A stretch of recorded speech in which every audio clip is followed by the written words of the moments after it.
Yeah, we have seven, nice. All right, we have 7 o'clock. Good evening, everyone. Welcome to the applicants, staff, board members, members of the public. This is the November 18th, 2025 meeting of the City of Bangor's Planning Board. My name is Reese Perkins, Chairman of the Board. It is 7 p.m. Introduction of board members this evening includes Michael Bazinet, Ted Brush, Vice Chair Jonathan Boucher, Tricia Hayes, Ken Hume, and via Zoom is Janet Jonas. Alternate member Justin Cartier is out this evening. Board members are volunteers from the Bangor community. City staff members in attendance this evening include Planning Officer Anya Collette, Assistant Solicitor Grace Innes, City Engineer Jefferson Davis, and Planning Analyst Matt Wells. Thanks for all those guys for just helping us get this meeting together tonight. So old business this evening for meeting minutes is the October 21st meeting. Anyone have any comments or concerns on that? Or do we want to go right to a motion to approve the October 21st meeting minutes? Mike Bazinet. Motion to approve the October 21st, 2025 minutes as is. Thank you. And a second, member Hume. Thank you. Roll call vote. Member Bazinet. Yes. Member Brush. Yes. Member Hayes. Yes. Member Hume. Yes. Member Jonas. Yes. And the chair votes yes. So unanimous approval of the October 21st meeting minutes. The meeting minutes for November 5th. I'm doing that separately because we had different folks at the two different meetings. So any comments on the November 5th meeting? Or any concerns? If none, I would look for a motion to approve the November 5th meeting minutes. Member Brush? Move to approve the November 5th meetings as they stand. Thank you. And a second from member Hume. Thank you. Roll call vote. Member Bazinet? Yes. Member Boucher? Yes. Member Brush? Yes. Member Hume? Yes. Member Jonas? Yes. And the chair votes yes. You missed that one. Yep. So, thank you. So that's unanimous approval of the November 5th meeting minutes. Thank you for that. We have adoption of findings for the 315 Main Street project. Any discussion on that? Seeing none, a motion to approve the final decision on the 315 Main Street project. Yes, member Boucher. I move that we adopt the findings and decision for 315 Main Street. Thank you. And a second on that. Member Hayes, thank you. Roll call vote. Member Bazinet. Yes. Member Boucher. Yes. Okay, you can't actually second, right? Because you weren't here. So can I have another second on that? And then we'll do another roll call. Member Brush, thank you. Roll call vote. Member Bazinet. Yes. Member Boucher. Yes. Member Brush. Yes. Member Hume. Member Jonas. Yes. And the chair votes yes. So unanimous approval of 315 Main Street. Thank you, guys. So introduction to new business. I would like to make a slight change to the agenda this evening and just tackle the Land Development Code Amendment, which is actually a postponement. And so we usually do the land development items first. So could I have a motion? And so why don't I get staff to just, this was just an advertising issue, right? Okay. So we just didn't get the advertising out in time for us to tackle the review of projects requiring stormwater law permits. So we can't consider it tonight. So we just want to postpone that. So if I could get a motion to postpone, Member Brush? Yes, Mr. Chair, I move the amendment to amend the land development code by allowing city departments to review projects requiring stormwater permit until the meeting on December. December 2nd? Yep. Member Hume seconds that. Thank you. And any concerns? Seeing none, a roll call vote. Member Bazinet? Yes. Member Boucher? Yes. Member Brush? Yes. Member Hayes? Yeah. Member Hume? Yes. Member Jonas? Yes. And the chair votes yes. So unanimous approval of moving that item to the December 2nd meeting. So let me just do a little introduction before we get to land development permits. As I mentioned, we do land development code changes as well, but there aren't any of those this evening other than that one postponement. So we skip right over that and go to land development permits, commonly known as site plan review. Site plans are reviewed to ensure compliance with city code, as well as ensuring that the plan meets the dimensional requirements for the project zoning district. State statute also outlines the requirements for subdivision review, and the city has additional standards as to roadway and utility specifications. The board ultimately endorses a plan that will go to the Registry of Deeds if the plan is approved. There are 2 items on the agenda this evening that are land development permits. Further information on the city's codes and standards and the comprehensive plan may be found on the city's website. So for land development permits, we would first consider and vote on the application's readiness for review and any concerns if we have them with conflict of interest. For all items, the applicant or their representative will then come forward to the podium and provide a brief introduction to the proposal. They would stay at the podium while we take any questions from board members or staff. Once the item has been presented, the applicant may be seated and we will allow time for public comments if there are any. For public comments, the person should come to the podium and introduce themselves, state if they are a Bangor resident or an abutter to the property as applicable, and indicate if they are for or against the project.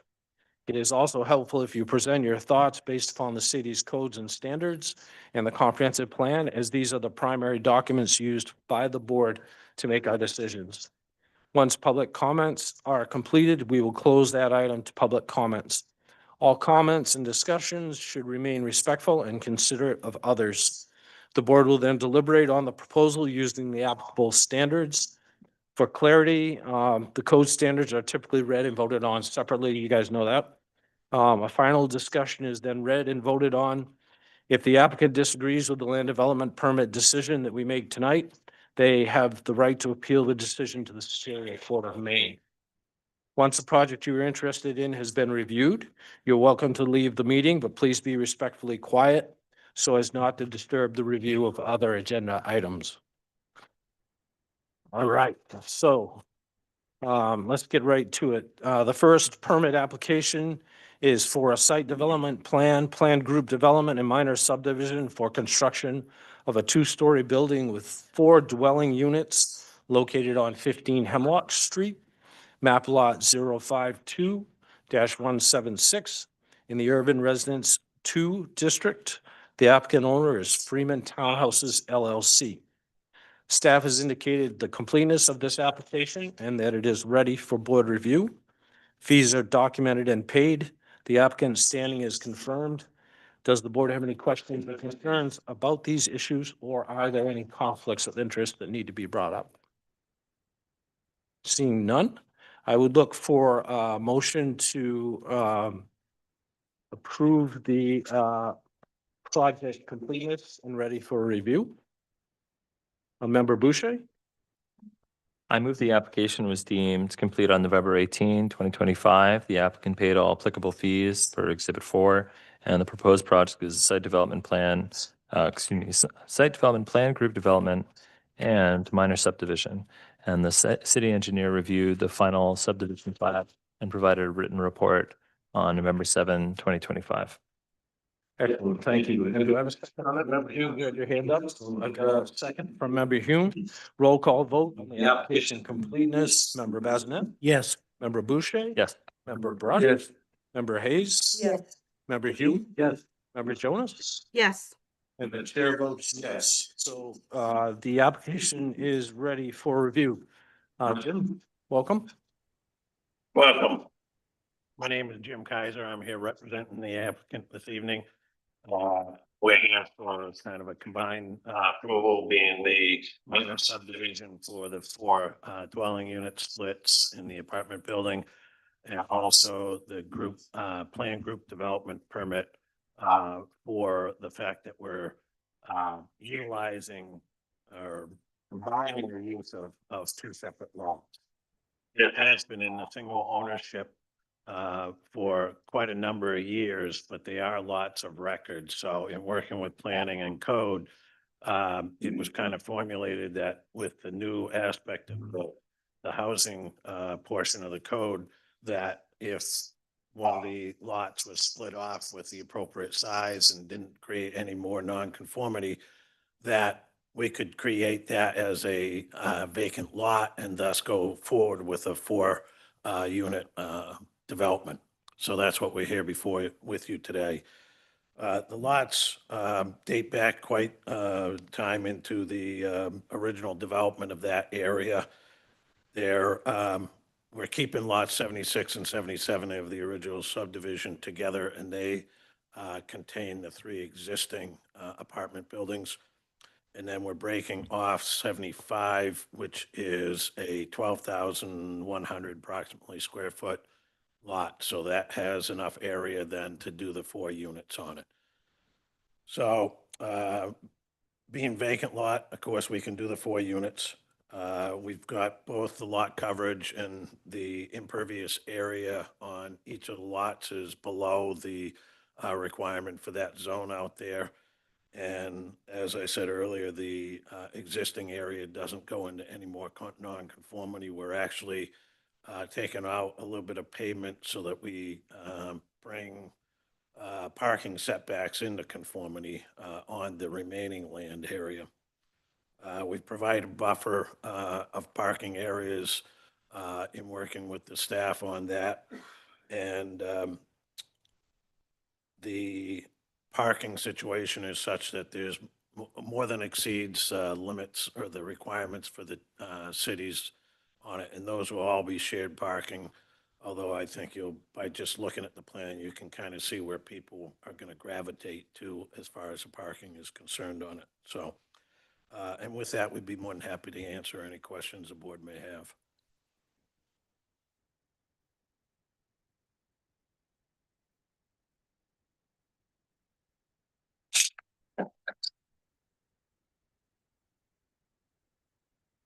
Seeing none, you're welcome to sit down, Jim. Thank you.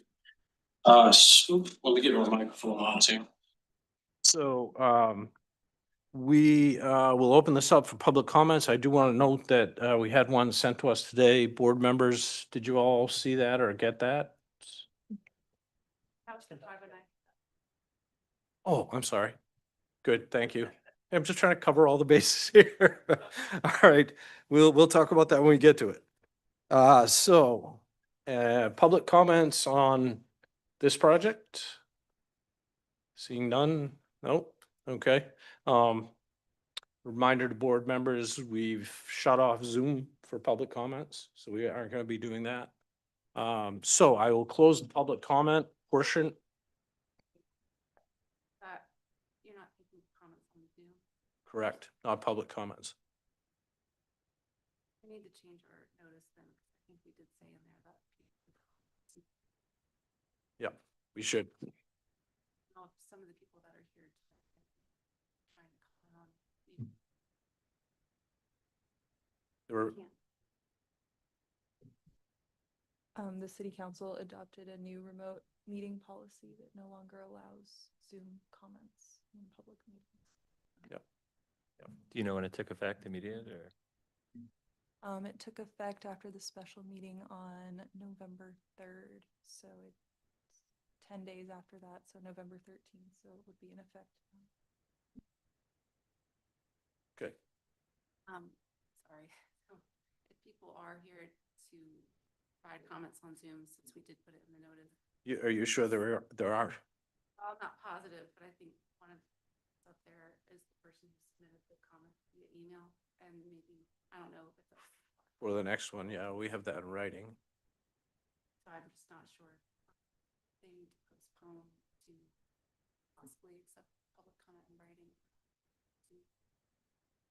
You could think about it, because it's only pertinent for the next project. Why don't we, I mean, rather than postpone, you're suggesting we ought to postpone as a way to resolve it? I mean, the other way to resolve it would be just to take the public comment by Zoom. I'm not gonna, what are they gonna do, fire me? Right? Not my call, so. All right. So let's go ahead and open up the public comment just to get through this evening. It turns out we have a little bit of confusion with, so for background information for everybody, that may not know, the city council at their last, meeting decided that we weren't going to take public comment, via Zoom at our meetings, because, the public comment has just been, awful. Some of it happened here as well. And so, to be consistent with that, and that was something that was not exclusive just to the city council meetings. So to be consistent with that, I was going to do the same thing this evening, but it turns out that we advertised suggesting that you might be able to get in through Zoom. So I will go ahead and allow that. Are you all right with that, Matthew, making that happen? So why I'm saying that is if there's anyone on Zoom currently that wants to speak in regard to this project, which is the 15 Hemlock Lane project, is it lane or street? Street, yeah. Then please use the raised hand function on Zoom. And if not, then we're all set on this one and we'll get to you on the next one.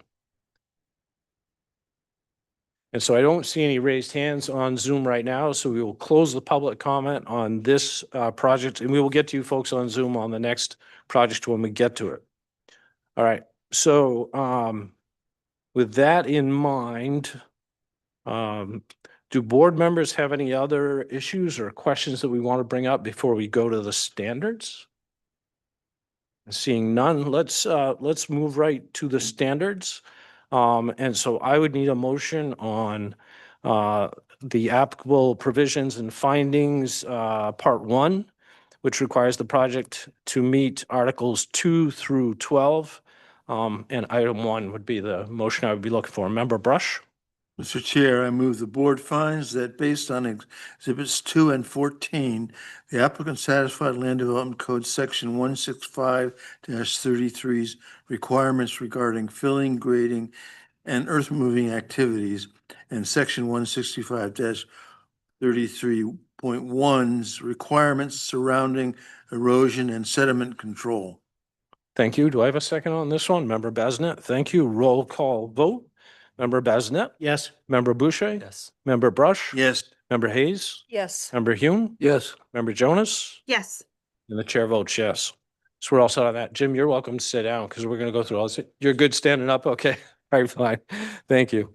Can I have a motion on item 2 of part 1? Member Boucher? I move the board finds that based on Exhibit 3, the applicant satisfied the requirements of Land Development Code Section 165-68 regarding lot frontage. Thank you. And a second on this one. Member Hayes? Thank you. Roll call vote. Member Basnet? Yes. Member Boucher? Yes. Member Brush? Yes. Member Hayes? Yes. Member Hume? Yes. Member Jonas? Yes. And the chair votes yes. Unanimous approval of item 2. Can I have a motion on item 3 of part 1? Member Hayes? I move the board finds that based on Exhibit 2, the applicant satisfied the requirements of Land Development Code Section 165-69 regarding planned group developments. Thank you. And a second on this one. Member Hume, thank you. Roll call vote. Member Basnet? Yes. Member Boucher? Yes. Member Brush? Yes. Member Hayes? Yes. Member Hume? Yes. Member Jonas? Yes. And the chair votes yes. Unanimous approval of item 3. Could I have a motion on item 4? Member Hume? Yes, I move that the board finds that based on exhibits 2 and 5, the applicant satisfied Land Development Code 165-72 requiring adequate parking spaces and 165-73 regarding parking area location, setbacks, and screening.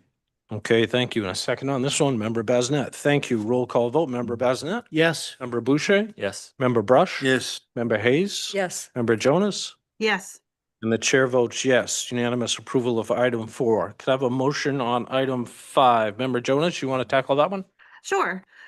Chair, I move the board finds that based on exhibits 2, 5, 14, and 19, the applicant satisfied Land Development Code Section 165-79 and 80, requiring adequate connection to necessary utilities, including,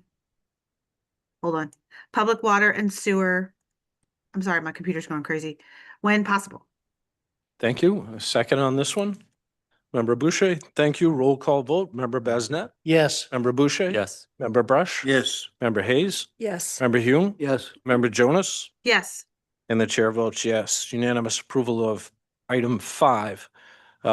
Motion on item 6, please. Member Basnet? Mr. Chair, I'll move that the board finds that based on exhibits 2 and 15, the applicant satisfied the Land Development Code, section 165-82, requiring adequate fire protection. Thank you. And a second, Member Hayes, did you have your hand up? Yep. And so we have a second roll call vote. Member Basnet? Yes. Member Boucher? Yes. Member Brush? Yes. Member Hayes? Yes. Member Hume? Yes. Member Jonas? Yes. And the chair votes yes. Unanimous approval of item 6. Motion on item 7.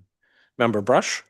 Mr. Chair, I move the board finds that based on exhibits 2 and 12, the applicant satisfied the Land Development Code section 165-83 requiring adequate electrical services. Thank you. And Member Hume, you had your hand up as well, right? So a second on that. Thank you. Roll call vote. Member Bazinet? Yes. Member Boucher? Yes. Member Brush? Yes. Member Hayes? Yes. Member Hume? Yes. Member Jonas? Yes. And the chair votes yes. Unanimous approval of item 7. Motion on item 8, please. Member Hayes? I move the board finds that based on exhibits 2, 14, and 18, the applicant satisfied the Land Development Code, section 165-84, requiring provisions for surface water and storm drainage. Good, thank you. And a second on this one. Member Bazinet? Roll call vote. Member Bazinet? Yes. Member Boucher? Yes. Member Brush? Yes. Member Hayes? Yes. Member Hume? Yes. Member Jonas? Yes. And the chair votes yes. Number 9 of part 1. Motion on this one? Member Boucher? I move the board finds that based on exhibit 2, 14, and 18, the applicant satisfied the Land Development Code, section 165-85 and section 165-86, requiring submitting information of anticipated sanitary flow and compliance with sewer regulations. Thank you. And Member Hume, you had your hand up as well. So a second on that one. Thank you. And roll call vote. Member Bazinet? Yes. Member Boucher? Yes. Member Brush? Yes. Member Hayes? Yes. Member Hume? Yes. Member Jonas? Yes. And the chair votes yes. So that's unanimous approval of all 9 items of part 1. Thank you. So moving on to part 2, which requires the project to meet the district site development standards under Article 19. Could I have a motion on item 1? Member Jonas? Chair, I move the board finds that based on exhibit 2, the applicant satisfied section 165-135 of the Land Development Code regarding height limits, floor area ratio, impervious surface ratio, and buffer yards. Thank you. And a second on this one, Member Hayes. Thank you. Roll call vote. Member Bazinet? Yes. Member Boucher? Yes. Member Brush? Yes. Member Hayes? Yes. Member Hume? Yes. Member Jonas? Yes. And the chair votes yes. Unanimous on item 1. Could I have a motion on item 2 of part 2? Member Hayes? I move the board finds that based on exhibit 2, the applicant satisfied section 165-136 of the Land Development Code regarding egress door orientation. Thank you. And a second on this one, Member Hume. Thank you. Roll call vote. Member Bazinet? Yeah. Member Yes. Boucher? Yes. Member Brush? Yes. Member Hayes? Yes. Member Hume? Yes. Member Jonas? Yes. And the chair votes yes. So that satisfies the 2 items of part 2. We'll move on to part 3, which has 1 item really under it. Could I have let me describe it. So the project is required to meet section 165-89, which is the Urban Residence 2 District Code. Could I have a motion on this one? Member Bazinet? Mr. Chair, I'll move the board finds that based on findings made in parts 1 and 2 of this document, the project meets requirements of Land Development Code 165-89B for uses within Urban Residence 2 District URD-2. Thank you. And Member Brush, you had your hand up as well. So that's a second on that one. Is that correct? Roll call vote. Member Bazinet? Yes. Member Boucher? Yes. Member Brush? Yes. Member Hayes? Yes. Member Hume? Yes. Member Jonas? Yes. And the chair votes yes. So we have unanimous approval of all items through part 3. Moving on to part 4, which requires the project to meet section 165 126, requiring, the requirements of a minor subdivision. Can I have a motion on item 1? Member Brush? Mr. Chair, I move the board finds that based on exhibits 2, 3, 6, 14, 18, and 19, the project meets the requirements of Land Development Code Section 165-126F, Part 1, regarding compliance with state of Maine guidelines for subdivision approval contained in 30-A MRSA, Section 4404. Right, good. And a second on that, Member Bazinet. Thank you. Roll call vote. Member Bazinet? Yes. Member Boucher? Yes. Member Brush? Yes. Member Hayes? Yes. Member Hume? Yes. Member Jonas? Yes. And the chair votes yes. Unanimous approval of item 1. Can I have a motion on item 2 of part 4? Member Boucher? I move the board finds that based on Exhibit 3, the project satisfies the requirements of Land Development Code, Section 165-126F, 2 through 4, regarding conformance to required lot dimensions and area, one side of every lot abutting an existing improved public street, and the side lot lines being at right angles to straight street lines. Thank you. And a second by Member Hayes, yes? Thank you. Roll call vote. Member Bazinet? Yes. Member Boucher? Yes. Member Brush? Yes. Member Hayes? Yes. Member Hume? Yes. Member Jonas? Yes. And the chair votes yes. Moving on to item 3 of part 4. Can I have a motion on item 3? Member Hume? Chair, I move that the board finds that based on Exhibit 3, project meets the requirements of Land Development Code, Section 165-126F6, regarding the plat containing all information required in 165-126D 1 through 8. Thank you. And Member Brush, you had your hand up as well. So second on this one, thank you. And a roll call vote. Member Bazinet? Yes. Member Boucher? Yes. Member Brush? Yes. Member Hayes? Yes. Member Hume? Yes. Member Jonas? Yes. And the chair votes yes. So that's unanimous approval of all items of part 4 and through part 4.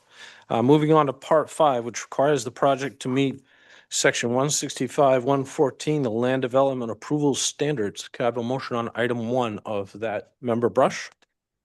Mr. Chair, I move the board finds that based on the findings made in Part 4 of Section 4 of this document, as well as Exhibits 3 and 18, the project satisfies the requirements of Land Development Code Section 165-114A regarding subdivisions.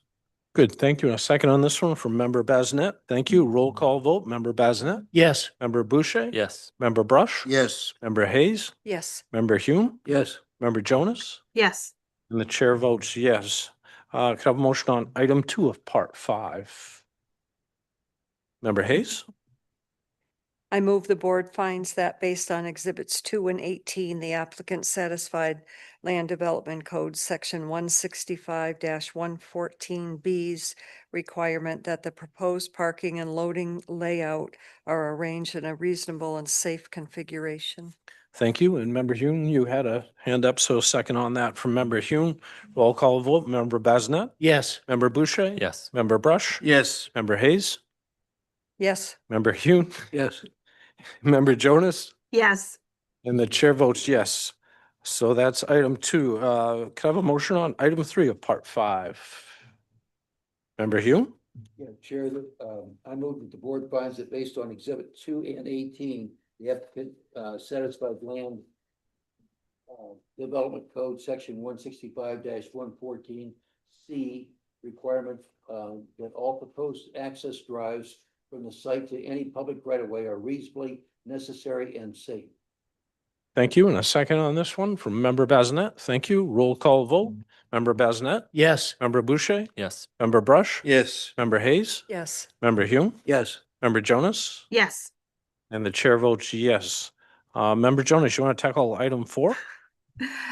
Chair, I move the board finds that based on Exhibits 2, 14, and 18, the applicant satisfied Land Development Code Section 165-114D's requirement that stormwater runoff from the proposed development will not have an unreasonable adverse effect on abutting or downstream properties or protected resources, and that all downstream channels or municipal stormwater collection systems have adequate capacity to carry the flow without significant negative effects. Thank you. And a second, Member Brush, thank you. Roll call vote. Member Bazinet, Yes. Member Boucher, Yes. Member Brush. Yes. Member Hayes, Yes. Member Hume, Yes. Member Jonas, Yes. and the chair votes yes. Motion on item 5. Member Brush, Mr. Chair, I move the board finds that based on exhibits 2 and 17, the applicant satisfied Land Development Code section 165-114F's requirements for landscaping. thank you. Member Boucher, you had your hand up as well. So a second from Member Boucher. Thank you. Roll call vote. Member Bazinet, Yes. Member Boucher. Yes. Member Brush. Yes. Member Hayes. Yes. Member Hume. Yes. Member Jonas. Yes. And the chair votes yes. A motion on item 6, please. Member Bazinet? Mr. Chair, I'll move the board finds that based on Exhibit 2, the applicant satisfied Land Development Code Section 165-114G's requirement that the location of the building meets all required setbacks and is situated to avoid unreasonable adverse effects on adjacent properties or public rights of way. Thank you. And a second on this one. Member Hume, thank you. Roll call vote. Member Bazinet? Yes. Member Boucher? Yes. Member Brush? Yes. Member Hayes? Yes. Member Hume? Yes. Member Jonas? Yes. And the chair votes yes. So that's unanimous approval of all standards through Part 5. So we come to a decision. Who wants to tackle the decision? Member Hume? Chair, I move that the board finds that the project meets the requirements for a land development permit for a site development, plan group development, and minor subdivision, and therefore the board grants the land development permit for the proposed project. Thank you. Do I have a second? Second from Member Bazinet. Roll call vote. Member Bazinet? Yes. Member Boucher? Yes. Member Brush? Yes. Member Hayes? Yes. Member Hume? Yes. Member Jonas? Yes. And the chair votes yes. Unanimous approval of all items. So you are all set on that, Jim. I think the next stop, as you probably know, is to hit the code enforcement office and kind of move on from there. Good night.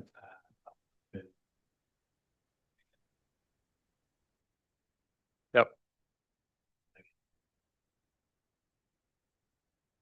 Stop. Thanks for your presentation. I just have one comment. I Yep. don't know this construction schedule, but just in case you're not aware, engineering, the city doesn't allow street opening permits past November 30th, so unless it's deemed an emergency. The engineering department cuts off street opening permits, utility permits after November 30th. Okay. Good. Thank you, Mr. Davis. Okay, so we'll move on to the second land development permit application we have this evening, which is for a site development plan and minor subdivision for approval of minor adjustments to an existing building to create 30 efficiency apartments, as well as addition of 7 parking spaces located on 509 Kenduskeag Avenue, map lot 34-031A in the high-density residential district. The applicant owner is Executive Properties LLC. Staff has indicated the completeness of this application and that it is ready for board review. Fees are documented and paid. The applicant's standing is confirmed. Does the board have any questions about these issues, or are there any conflicts of interest to bring up at this point? Member Brush? In the memo we got, they mentioned 2 conditions on this. Will that be brought up later? Or, okay, thank you. That's all. They should. I'll ask staff in a second because that's usually part of staff comments as well, but yep, thank you. Any concerns on? Member Hume, you want to make a motion? Sure, I'm just question. This used to be a licensed group home, is that correct? And are there any licenses still pertaining to these apartments?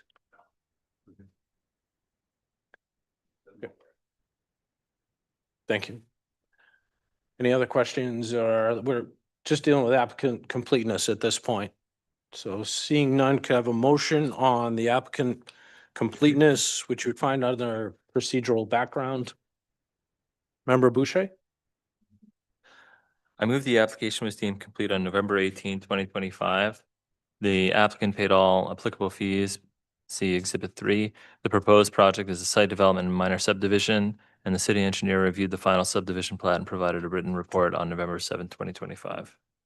Excellent. Thank you. A second on this one. Member Hume, thank you. Roll call vote. Member Bazinet? Yes. Member Boucher? Yes. Member Brush? Yes. Member Hayes? Yes. Member Hume? Yes. Member Jonas? Yes.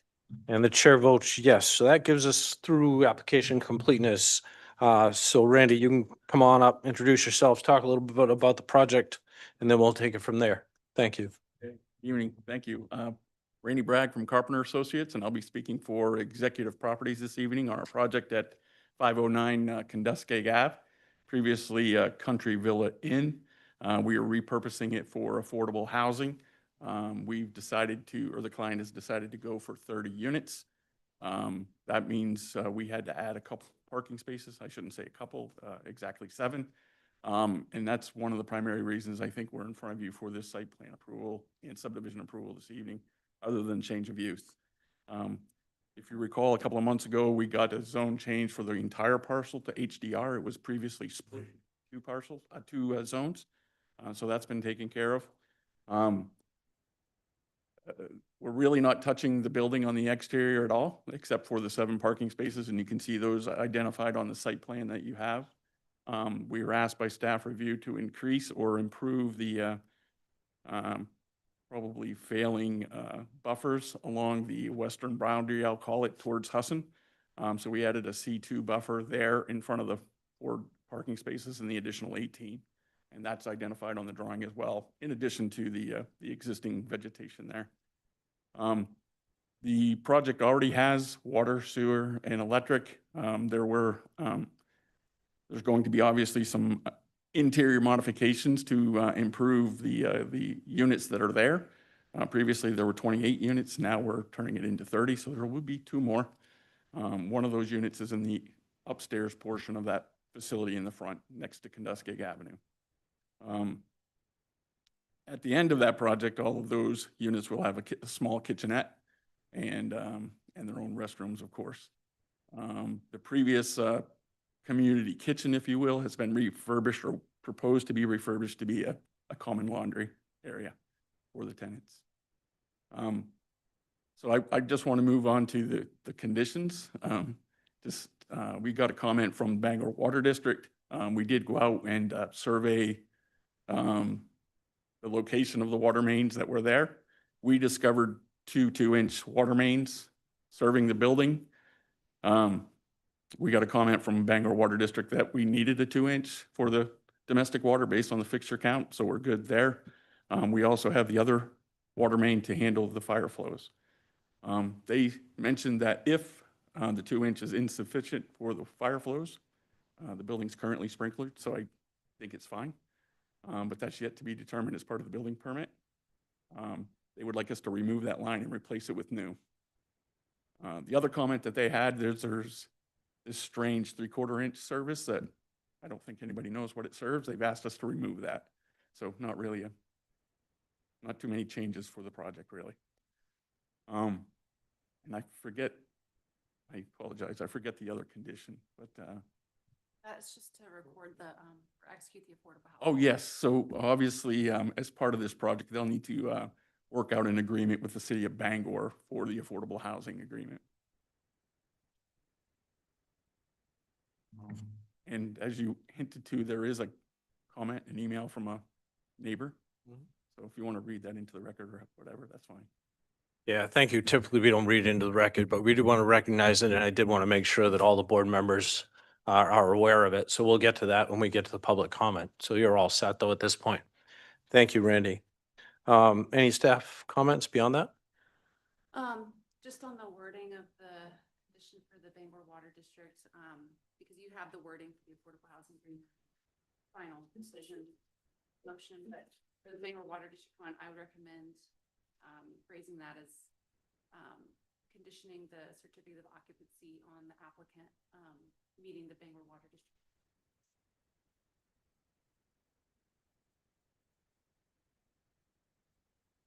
Thank you.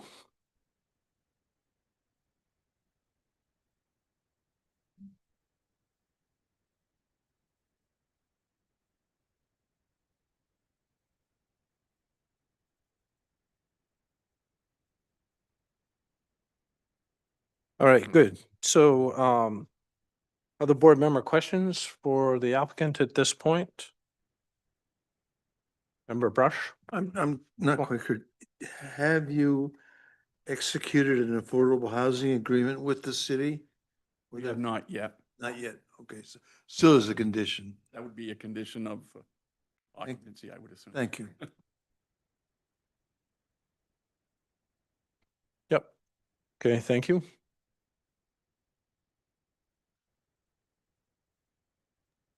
Member Jonas has her hand up. Yep. Member Jonas?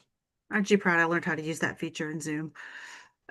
I just have a quick question for Randy about the estimated water flow. I saw the calculations for the additional units. And I was wondering, and it looked like it was just based on the flow to the units themselves. And I wonder if the laundry water use is included in that overall estimated uses per unit, or that would have to be separate. That's actually included in the estimate, and it's Okay. Verified by the fixture count that we sent to Bangor Water District. Great, thanks. Or they double checked us. Awesome. Thank you. Okay, seeing no other board member questions, let's go on to public comment. So yes, there was an attachment to an email that the board received today from a Miss Lieberman. Board members have all seen that, I assume. I didn't see it. You didn't? Does anyone, Anya, do you have it handy, or who has it that they want to read it?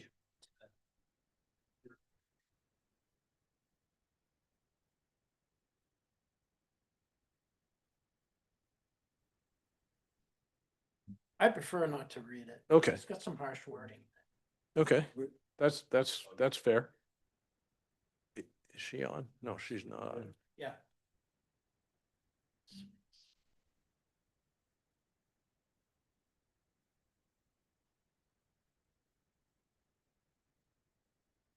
Everyone else has seen it? You've seen it? Okay, all right.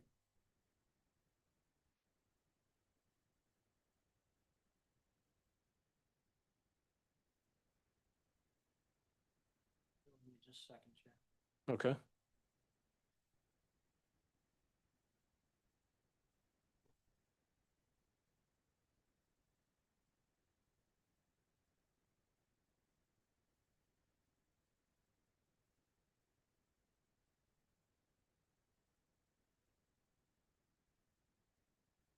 I'm sorry, Chair, I can't find it. Okay, right here. Cool, you can read it.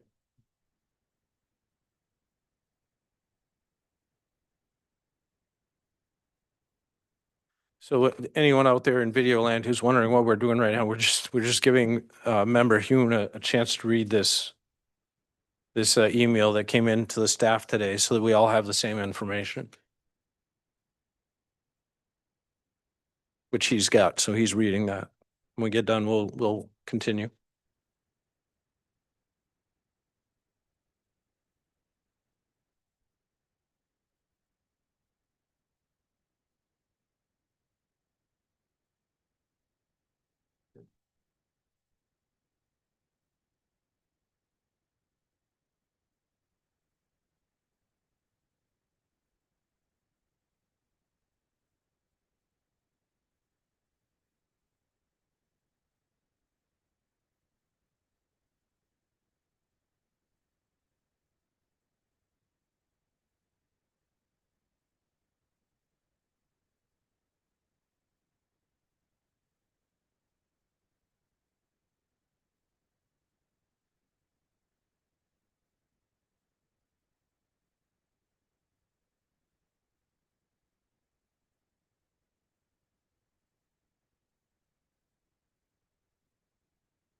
Okay, so everyone's had a chance to read that email that we got today. So good. The public comments are otherwise open. No one in the room interested in public comments? You want to? I can do Zoom and then round back. Okay. If I have anyone on Zoom that would like to comment on this project, please use the raised hand function and we will open it up for you. So seeing none, yep.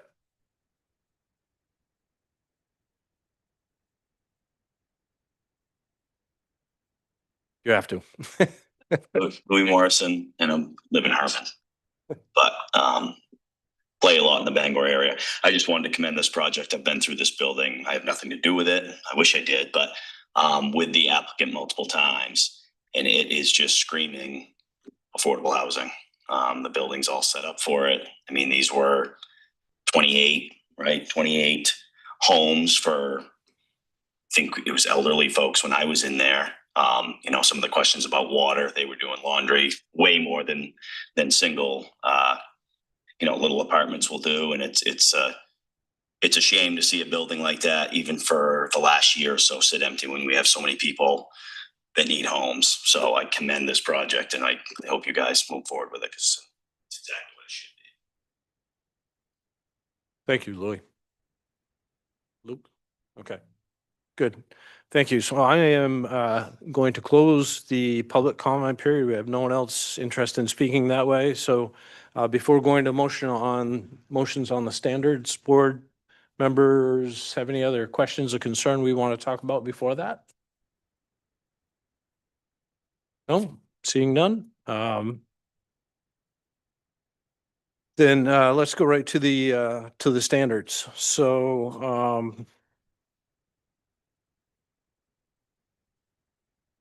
we will start with part 1, which requires the project to meet the articles 2 through 12. Part 1, item 1. Can I have a motion on this one? Member Basnet? Mr. Chair, I'll move the board finds that based on Exhibit 2, the applicant satisfied Land Development Code Section 165-33.1's requirements surrounding erosion and sediment control. And a second from Member Hayes. You had your hand up as well. Thank you. Roll call vote. Member Basnet? Yes. Member Boucher? Yes. Member Brush? Yes. Member Hayes? Yes. Member Hume? Yes. Member Jonas? Yes. And the chair votes yes. Motion on item 2. Member Basnet? That was Member Brush. Oh, it was. Okay, thank you. Member Brush? Saw a hand up over there. Mr. Chair, I move the board finds that based on Exhibits 2 and 15, the applicant satisfied Land Development Code Section 165-72, requiring adequate parking spaces, and Section 165-73, regarding parking area location, setbacks, and screening.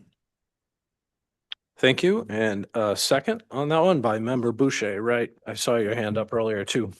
Thank you. Roll call vote. Member Basnet? Yes. Member Boucher? Yes. Member Brush? Yes. Member Hayes? Yes. Member Hume? Yes. Member Jonas? Yes. And the chair votes yes. Motion on item 3. Member Hume?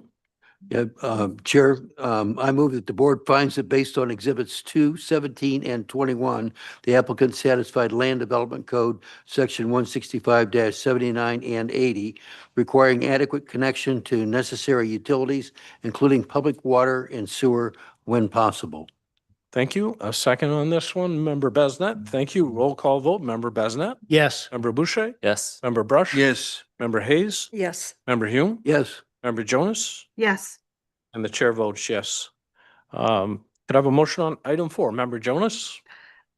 Chair, I move the board finds that based on Exhibit 16, the applicant satisfied the Land Development Code Section 165-82, requiring adequate fire protection. Thank you. A second on this one, Member Basnet. Thank you. Roll call vote. Member Basnet? Yes. Member Boucher? Yes. Member Brush? Yes. Member Hayes? Yes. Member Hume? Yes. Member Jonas? Yes. And the chair votes yes. Motion on item 5, please. Member Brush?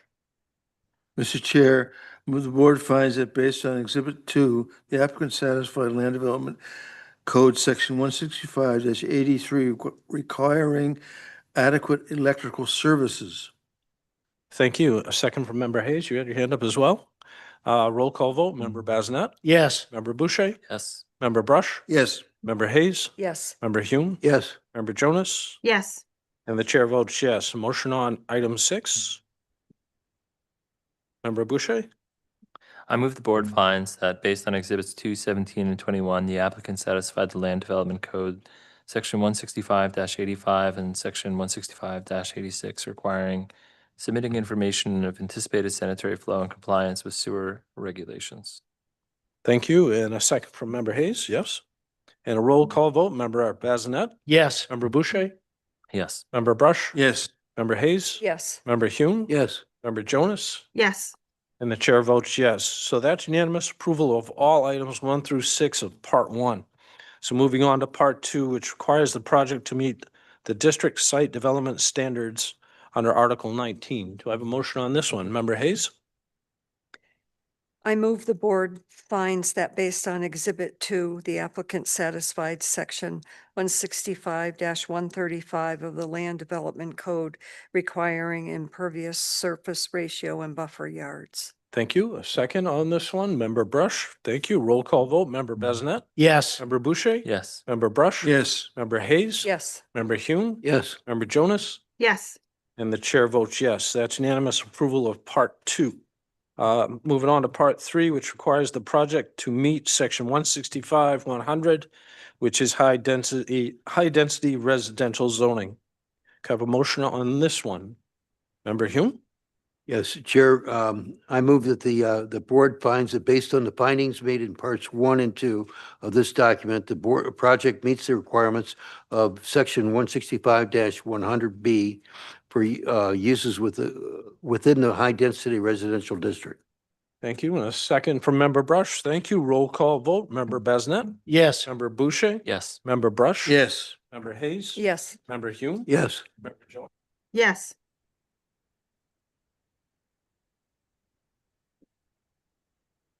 lost the audio.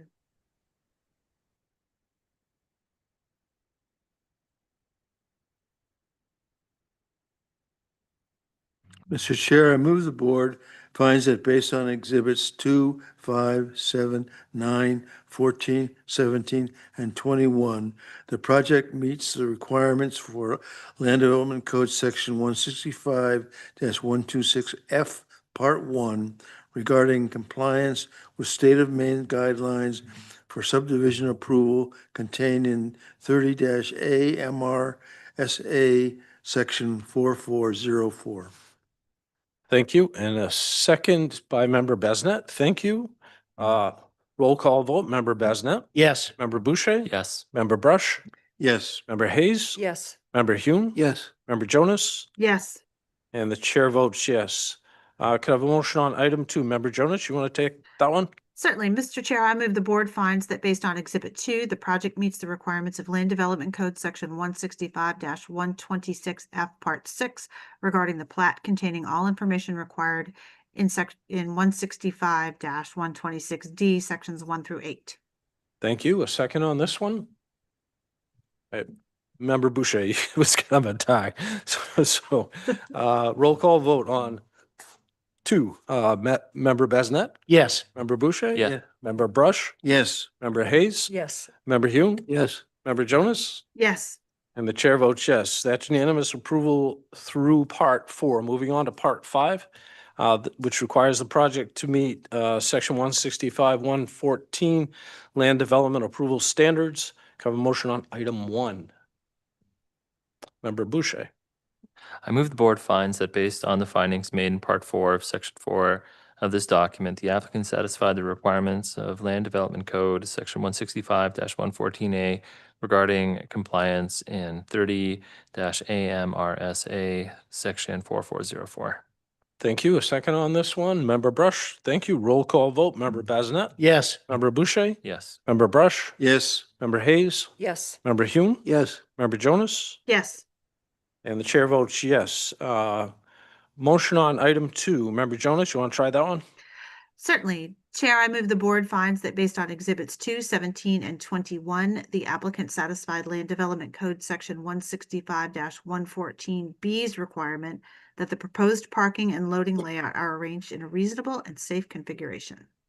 Thank you. A second on this one, Member Basnet. Thank you. Roll call vote, Member Basnet, Yes. Member Boucher, Yes. Member Brush, Yes. Member Hayes, Yes. Member Hume, Yes. Member Jonas, Yes. and the chair votes yes. Motion on item 3 of part 5. Member Hayes? I move the board finds that based on exhibit 2 and 15, the applicant satisfied Land Development Code Section 165-114F's requirements for landscaping. Thank you. And a second from Member Brush, because he has his hand up as well, I think. Yep. Roll call vote, Member Basnet, Yes. Member Boucher, Yes. Member Brush, Yes. Member Hayes, Yes. Member Hume, Yes. Member Jonas, Yes. and the chair votes yes. That's unanimous approval of all the standards through and including part 5, which moves us on to the decision, which is a little bit tricky because we have a couple or 3 contingencies in there. 3 contingencies. So Member Boucher, you were writing some of that down. You want to tackle the decision? Can I just confirm, we're talking about the housing agreement Yep. for the affordable housing. We're Yep. talking about the land development for the registry of deeds being completed, and then we're talking about the meeting the requests of the Bangor Water District. Yeah, I had counted the agreement as all that being one, but yeah, I guess you can look at it as Okay. 3 different ones. but- Yep. Was there some other? No, that's okay. what I was just looking at as 2, not 1. Yep. All right, I think I'm ready. Okay, good. All right, so I move the board finds that the project meets the requirements of the land development permit for a site development and minor subdivision, and therefore the board grants the land development permit for the proposed project with the condition that the affordable housing agreement be executed with the city according to the requirements of Article 21 and the Land Development Code. And the agreement is recorded in the Registry of Deeds prior to issuance of a certificate of occupancy. And also with the condition that the certificate of occupancy is conditioned on the meeting of the request set by the Bangor Water District. Thank you. Do I? So the way I took the note was that the certificate of occupancy is conditioned on the meeting of the request set by the Bangor Water District. Yep. Does that sound correct? Okay, thank you. Good. Second on this one, Member Basnet. So we have motion on the decision with a second, and it's got the conditions included. Roll call vote. Member Basnet, Yes. Member Boucher, Yes. Member Brush, Yes. Member Hayes, Yes. Member Hume, Yes. Member Jonas, Yes. and the chair votes yes as well. And I'd just like to comment, I mean, I want to somewhat, reflect what Louis said as well.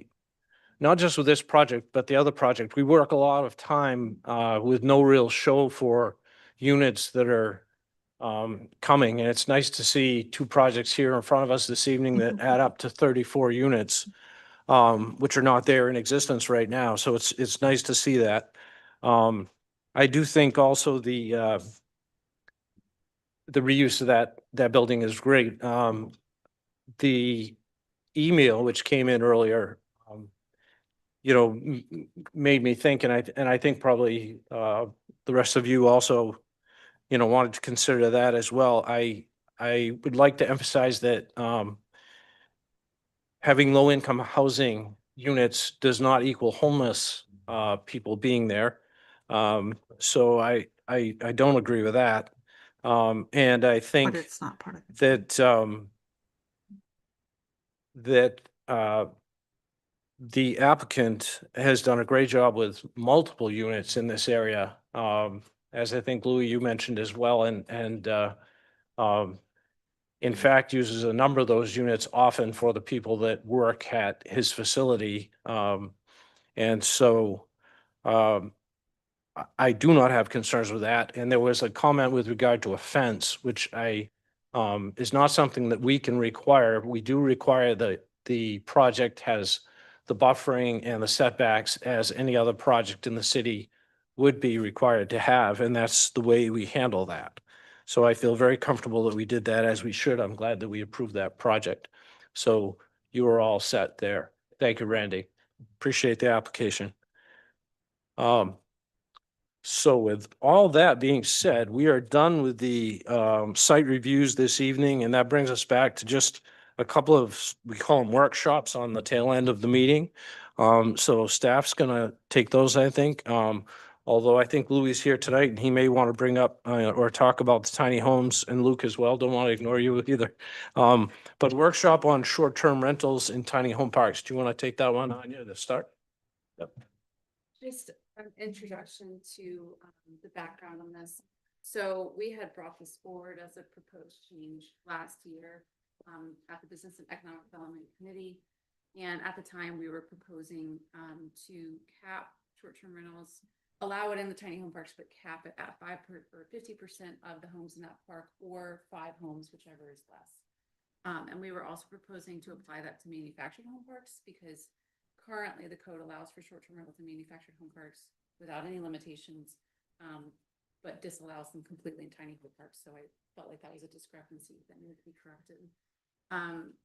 Council at the time wasn't really in favor of changing the code because they were concerned about the impacts of short-term rentals on the community in the tiny home park.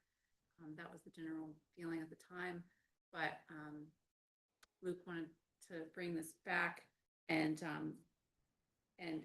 generally the way it works for text amendments is they have to be initiated by the planning board, council, or staff. So if you all were in favor of making this change, we can again bring that forward to council. Okay. And I think too, at the time, they were interested in knowing the plan. Okay, great. Thank you. I think if I recall too, and correct me if I'm wrong, but if I recall too, at the time, we knew less about how many of those we were going to have in the city. And there was some concern with there being lots of them, maybe more than what we wanted. Yeah, I guess, I think it was, right before that we started enforcing short-term rentals, so you could be right on that. And we don't really have that many as of now, so. All right, Luke or Louis, you guys want to come on up and just fill us in a little bit? For those board members that may not know, you guys just want to introduce yourselves a little bit, what you got going on over there and stuff, yeah? Own a bunch of properties in Bangor, mostly residential. I don't know what our unit count is, but we do not have any short-term rentals in our entire portfolio. That's not really our what we go after. It's primarily, all long-term stuff, workforce housing, stuff like that. We just wanted the ability. We've entertained doing this, possibly same park somewhere else, possibly. But we'd like to be afforded the same abilities that, others that own property in Bangor have. And that's if there's an occasional vacancy in the summer. Anytime you run into a vacancy, it's a minimum of 30 days before you fill it. It would be nice to be able to get some additional income, slide somebody in there on a night of a concert. You know what I mean? It would not account for 1 or 2% of the entire, available rental days for a calendar year. It really wouldn't amount to a lot, but it's nice to help out financially. I mean, it costs a lot to build these. It was done all with private money. We don't have any TIF. We applied for a credit enhancement agreement. We didn't get that. We applied for ARPA funds. We didn't get that. It's all on the backs of Luke and Louie. And we would just like to be afforded the same ability. I believe, if I'm not mistaken, that you can only, if someone owns 30 properties and they're under a number of different LLCs, you can only have 5 short-term rentals in the entire city that you do not live in, correct? Right. So, I mean, I could take these same 5 and put them in other pieces of our portfolio, but I would like to do it in the tiny home park ultimately. And it will never turn into 5, I'm sure, but 1 or 2 would be nice when you have a vacancy. Fortunately, demand for these have been good. We've got some really good stories of people moving from $800 rents to what we rent them for, and that freed up $800 rents for other people. And it's nice to see more private investment coming to the city. Tonight, you've got 4 units from Mr. Freeman and 30 something from executive. So, it's nice to see that thing. It's all helping the problem, and ultimately, that's what we're here to do: is make the city better and make there be more housing for everybody. So, Okay, thanks, Luke. yeah.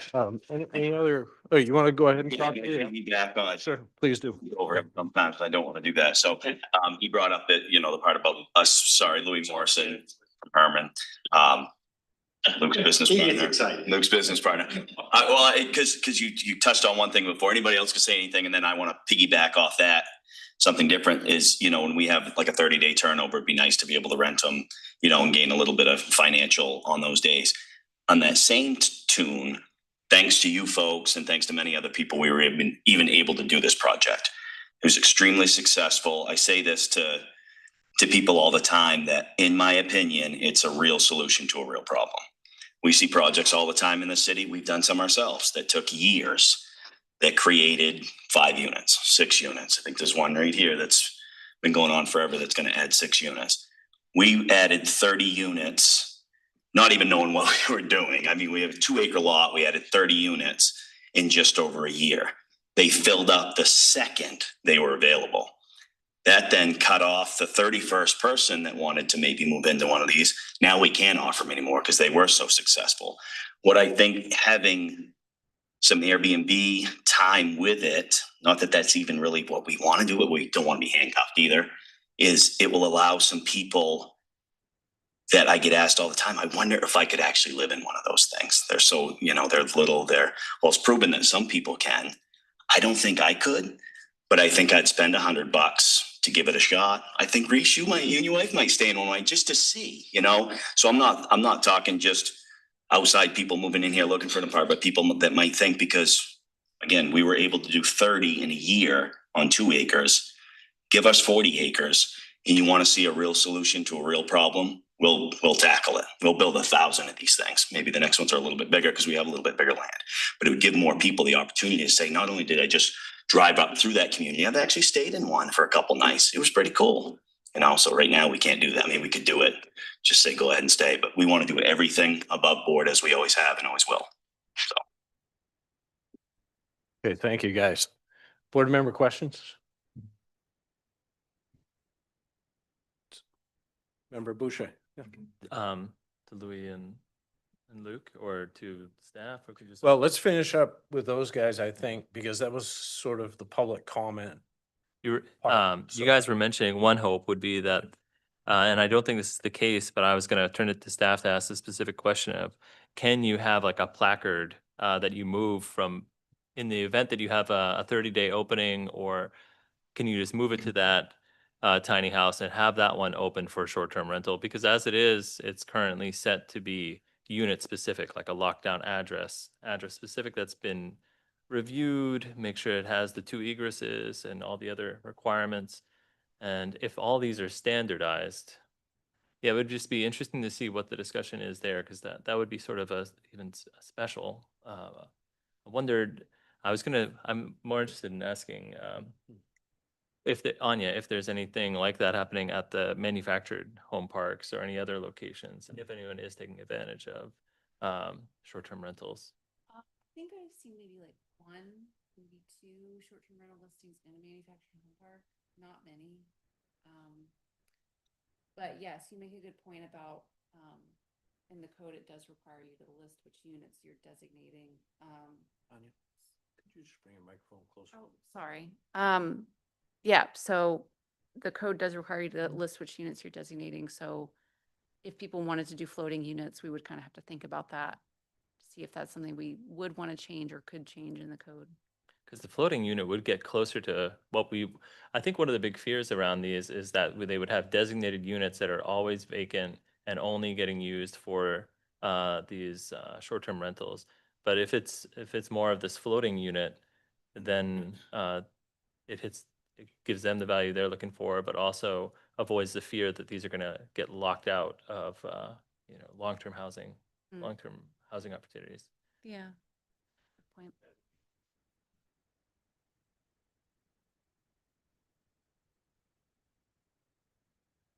You want to come to the mic? Come on up to the microphone. Big complex, that's a little bit more difficult. With these, it's not. We could move the couch, the bed, and to another unit pretty easily. So that would be really nice. Do your units have 2 exits already? Do they already meet that requirement? I'm not familiar with if you're talking about the tiny house part. Egress windows, yeah, and there, it's just, yeah, it's 320 square feet. So it's everything that we were told to. I had another question is about the number, the total that we, 5 per, is it per entity or is it per, does it go off the entity as in an LLC? Is it 5 per LLC or is it 5 per member individuals? Say, for instance, one person was a member of multiple LLCs. Is it 5 units? It's 5 per member. Yeah, so Yeah. it is pretty constrained. Mhm. Yeah, that was my point. I wanted to understand that. For the talk on that, I dug into that a little bit, and if I'm a member of 10 LLPs, I can still only have 5. If I'm associated with any other LLC, it doesn't matter. So it's 5 for the entire city if you're involved, basically. One person's 5 means everybody. Um, Or like, for instance, say your membership is like 5 people. One person has one in another LLC that they're part of. And one person has 3 that their LLC is actively a part of. The one that they're jointly a part of can only have one additional one. It's a little muddy. It's a little muddy, but Well, no, so it's per member, sorry. Okay, my math is, right, if I can do that. I was creating a problem that wasn't there. All right, I'm glad we all got to see me get embarrassed about that, but I know we always have to look in the future, but I don't think anybody's making a living on Airbnb anymore, but I could be wrong. I know most of multiple them. LLCs that overlap would, in my mind, would have been an issue. But I guess I was on the wrong. Is there? I wanted to ask also how we were doing on these long-term rentals in general. Like how many have been, do we have in the system? And then are we still doing that tool to try and determine how many are not currently in the system and in the application process? Do you mean short-term rentals? Yes, I meant short-term rentals. Okay. Do we know how many roughly are we well below that 1% goal? Yes, we are, for sure. Do we know how much activity is happening outside of the membership? 'Cause there were some reports that you guys were using and a service you were using to determine how much activity there was when we were first deciding around the need about whether we should be doing this. Yeah, I mean, I would have to look again because it always changes. We did have quite a few last time I looked that had not registered. And people are sent letters telling them to register. After a third time, it becomes a notice of violation. The only issue is that it requires a lot of staff time and we currently still lack a code enforcement director. So, those kinds of issues can kind of hamper our efforts to keep on top of it, but we are still managing that system, so. Member Hume? Yeah, maybe I misunderstood, but are they requesting, like, if they have 30 units, that they have a floating 5? Well, I mean, this is just a discussion this evening. I think that was an idea that got brought up. That seems like a pretty good idea for them. But I don't know that we've really talked about it on the city level much. No, we haven't. But I think that's what they're wanting to do, correct? And that's not being done anyplace else, right? In the city? What, floating? Yeah. I No, don't think so, no. no. Okay, no, but it got brought up, yeah. Brought up. and Yeah, this is just an open discussion. We're not voting on anything tonight. We're just trying to get a little. The reason my mind went there was because it was mentioned, if we had a 30-day gap between occupancy, that's where you guys would, and you wouldn't necessarily have the same 30-day gap in that one unit that you had registered amongst 30. It would, Yeah. 'cause that would be the challenge with trying to fit it into this group or into the manufactured. We'd want to avoid locking down units, or at least that would be a general goal that I think has been voiced elsewhere around short-term rentals. But anyway. Anybody else? Comments? Discussion? Favor? How about everyone have a little? I guess I'm not opposed to it. I just, it's an unusual thing. I mean, you have 30 units and you could use any 5 in any particular time for. Yeah, you're talking about the float. Yeah. But as far as save the flow discussion separate. as far as bringing this up again to recommend to go to the city council for, They should be afforded the same opportunities that I agree with that. Yeah, Yeah. I agree with that also. Member Brush, same thing? Yep. Member Hayes? Member Boucher? Yeah, if it's fine for manufactured parks, then I think this is very similar. Mm. So, Member Jonas?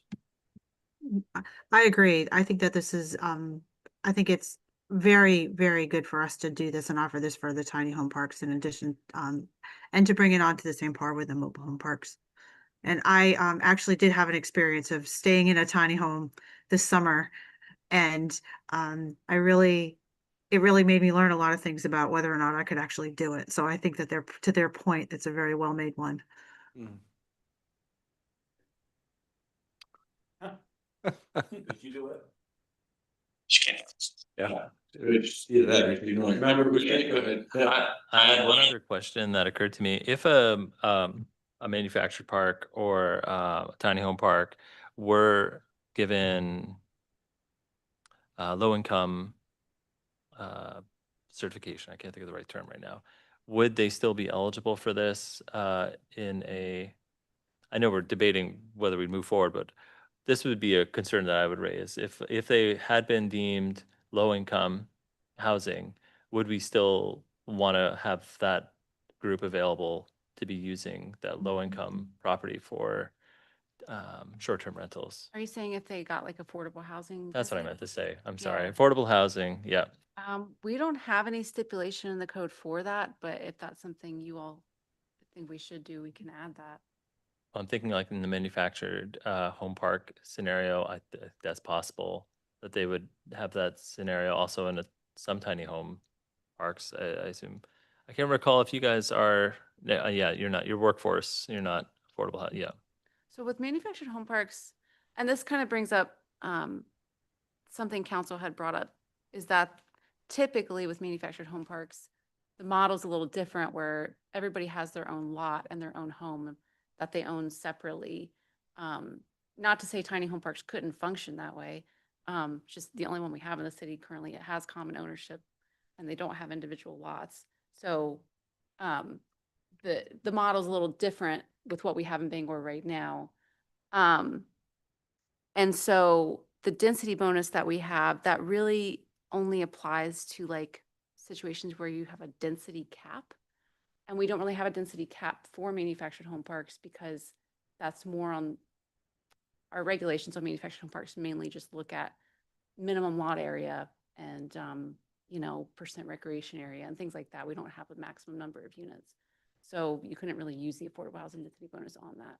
And well, honestly, we don't have that on the tiny home parks either. So I don't think it would apply in that case either. It would really just applies to multifamily dwellings at this point. Does that make sense? You're saying they own it, so they're not, but in this case, if it was a rental, I guess is where I was saying, anyway. Well, the affordable housing density bonus, what I'm trying to say is wouldn't be used on a tiny home park regardless because there is no density cap on a tiny home park. The density bonus only applies where there's a density cap. And we don't have that for any kind of park.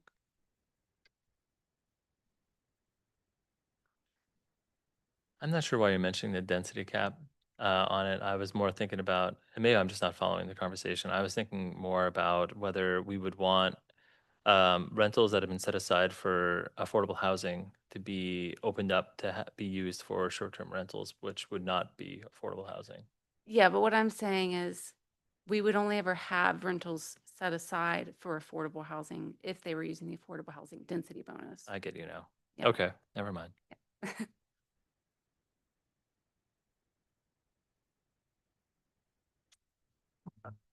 Yes, thank you. I know I did that earlier. So I think we have positive support, at least from the planning board, of moving forward with this. And it would seem to me that there's at least some interest in possibly having some sort of a flexible option for manufactured home or tiny home parks to allow that if staff and if the city council wants to be amenable to that. So I think that's worth pursuing. Yep. Can I get a clarification? We were talking about manufacturing. We were talking about manufactured homes and tiny homes. Can't they be one and the same? Our definition in the ordinance differentiates. So manufactured home is really what you refer to as a mobile home. So, you know, it has a minimum square footage that's at least 400 square feet. Tiny home by definition is under 400 square feet. I know what those definitions are, but if I go out to Showcase Homes and say, build me a tiny home, and I move it over to a lot and set it down, and it's less than 400 square feet, and it's manufactured by Showcase Homes, isn't that the same? Not in our ordinance. You know? Yeah, because in the ordinance, the minimum square footage for a manufactured home is 400 square feet. That's where we draw the line. So just because Showcase Homes made it, and it's less than 400 square feet, doesn't make it a manufactured home? Yeah, well, we also in the definition, we have a bunch of other things like follows HUD requirements and all these things that differentiate a manufactured or mobile home from like a tiny home. Wouldn't it be true that most of the mobile home parks are owner owned? Each mobile home is owned. Many. Yes. Say, yeah. This is all strictly rental. They just want to monetize an empty unit for a night. Should it become there? I mean, I think the support is there. I think we're kind of overcomplicating the whole thing.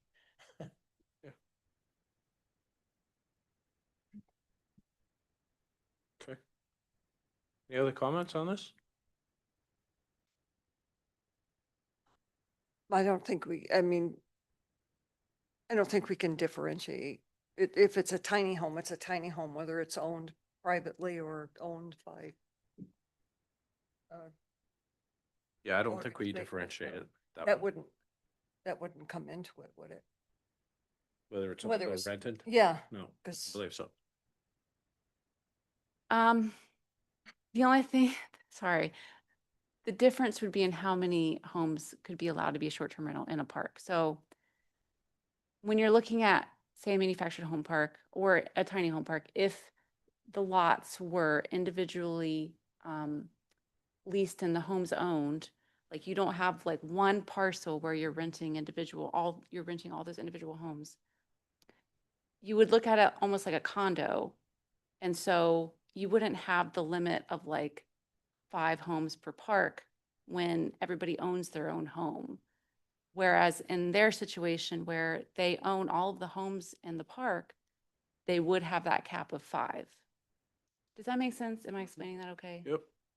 So the individual, so if I had a piece of land and I put my tiny home on it, I could rent it short-term just like anybody Mhm. else. Right. Yeah. Like I could my home now. Right. Okay, all right, that's all. I just wanted to Yep. make sure that didn't get. Can I ask something? Yes. Or all your tiny, you've got the tiny, I was part of the group when we approved your project, but. Those are all stick built? Yeah, I was wondering, yeah, they're not. Sorry. Yes, they're stick built. They're not movable. They're not, like when you use the Showcase Homes example, I don't know that it matters, but even if they were to build the same one. It's a manufacturer. Yeah, then you could go put it on a trailer and move it. You cannot, these have a foundation underneath them. They're a permanent home. But couldn't. Yeah. Belated this. Sure. But if I wanted to create a tiny home park, couldn't I just go to somebody like Showcase Homes and say, I want you to build me 40 tiny homes and make them permanent? Sure, I mean, you could ask Mike the carpenter downtown to build you 40 tiny homes, yeah? Okay. All right. Yeah. But it wouldn't fit this count, but it would not be under our definition, a mobile home. A manufactured home. No. Wow. Okay. Unless, I feel like we're done with that conversation. So let's move on to and I mean, we got support for you guys, I think is what you guys are here to hear. And, and it's not up to us, but from the planning board's perspective, we would encourage the city council to pursue this. I really felt Again, when I watched what happened when this came up before, I just felt there was a lot of pushback and concern from citizens that we're gonna really overwhelm the city with short-term rentals, and that has not happened. And I think that was a part of the cautiousness with which we took that. And that's not happened. So in my mind, it's a completely different scenario now than it was back then. A lot of people that have converted theirs to the long, because, sorry, that have converted theirs to long term, because it just, you know, it's a crapshoot. And when you've spent millions of dollars on properties in Bangor and, you know, our taxes get doubled, you gotta have some steady income. So, yeah. Okay. All right. Thank you, guys. Yeah, thank you. Appreciate it. Yeah. All right, so the next thing that we're gonna discuss is, again, like that, an open discussion on changes to the definition of major and minor arterials. And, you know, the two that I think we're kind of focusing on is Ohio Street and State Street, and I'll let Anya take it from here. Yeah, so it's kind of a minor change, but kind of, I'll talk about that a little bit more, but what we're proposing essentially is to move Ohio Street from the minor arterial definition to the major arterial. And then State Street is listed twice for some reason. It's listed as a major and a minor, so we're proposing remove it from minor because it is definitely according to the definition of major. A couple of the reasons that we're trying to move Ohio Street to that definition is that it does pretty much meet the definition of a major arterial. It has close to 10,000 vehicles, average daily traffic count per day. It has more than 2 lanes in a few sections, and it does serve a pretty large geographic area.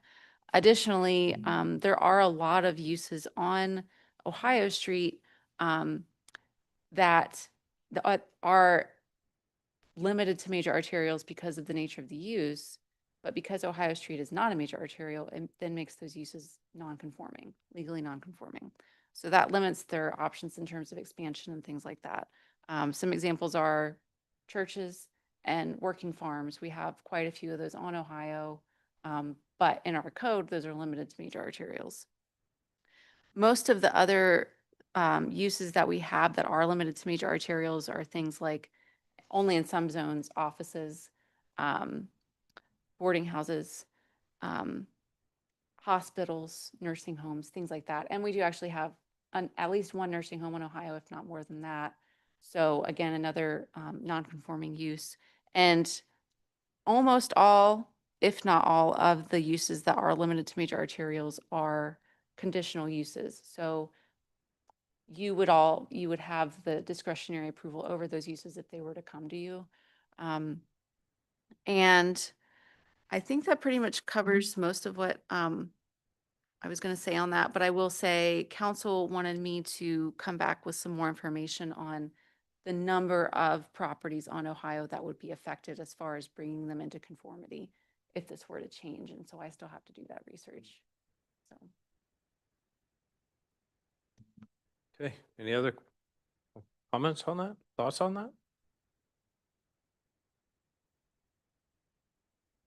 I mean, when I first heard this, I felt unsure about Ohio Street. I can see where State Street at some point in history was maybe both, because, you know, State Street, as you get closer to the center of town, is overwhelmingly major, but then as you get out, especially past the hospital, but even around the hospital, it gets more residential, which seems, you know, I could see where maybe when the code was first written, that was split into 2 sections or thought of as 2 sections.